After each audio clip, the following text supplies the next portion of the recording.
Breaking news this afternoon, a Malaysian Airlines plane has crashed while flying over the eastern region of Ukraine today.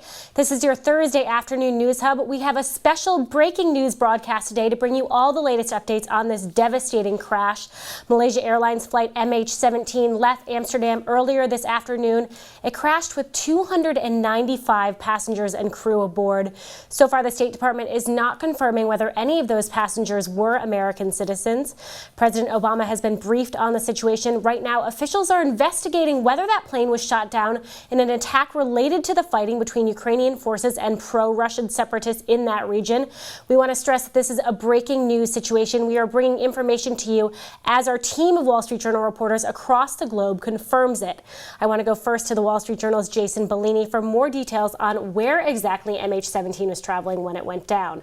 Jason, thanks for joining us. Hey, thank you, Sarah. So the plane took off at 12:15 p.m. local time in Amsterdam.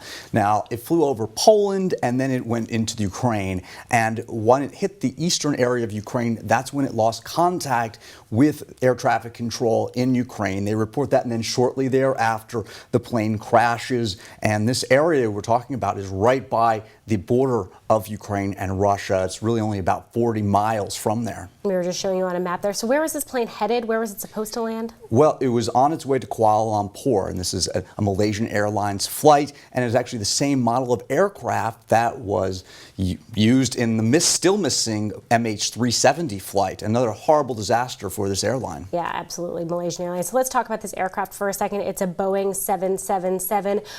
Are crashes common for this kind of thing? Is this just bad luck for this airline? What do we know about the safety of this aircraft? You know, we learned a lot about this aircraft during MH370, during the height of the MH370 search, and we learned that it's really a very reliable, safe aircraft, one of the most commonly used aircraft by airlines in the world. And what's interesting here is the question of is this just a coincidence, which is on its surface appears that it most likely is a coincidence that one airline would have such two high-profile horrific disasters, really one right after the other this year. But the aircraft itself still considered to be very reliable. There's no real problems that they were able to diagnose from this plane based on the MH370. And as we were showing you on the map there, it doesn't look like the plane made it very far toward its destination. Do we have any idea of how long they were in the air or anything like that? Just 4 hours from takeoff approximately, and they're on their way to Kuala Lumpur, and they were supposed to land in Kuala Lumpur at 6:10 a.m. on Friday. That would have been in Amsterdam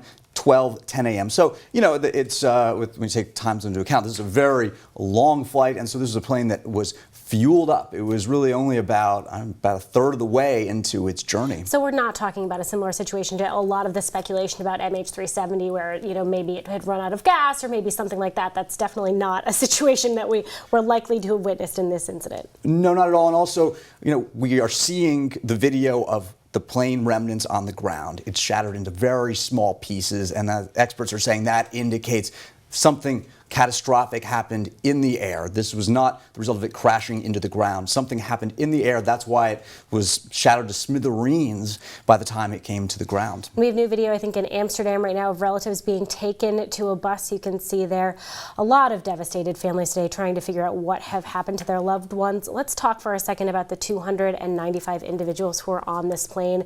As President Obama said earlier, we're not sure if any were American citizens. Do we know what the makeup was of passengers versus crew? We don't yet. We don't have the flight manifest yet. And as you said, the State Department is not saying that there are any, doesn't believe that there are any Americans on board, haven't reported any Americans on board. But what we can say about them is that this is most likely people who are traveling for a holiday. These, this is the holiday time of year in Europe, and people returning to Malaysia, to that part of the world. So it's, I think that we're going to hear many tragic stories, and we're going to start to get images, immediately. There are television crews that are heading to the airports to meet the families. And so I think we're going to see a lot of scenes that were reminiscent of what was so heart-wrenching just a few months ago with those families who still don't know what happened to their loved ones in the flight of MH370. Just absolutely heartbreaking for these families. Jason Bellini, thanks for taking the time to join us.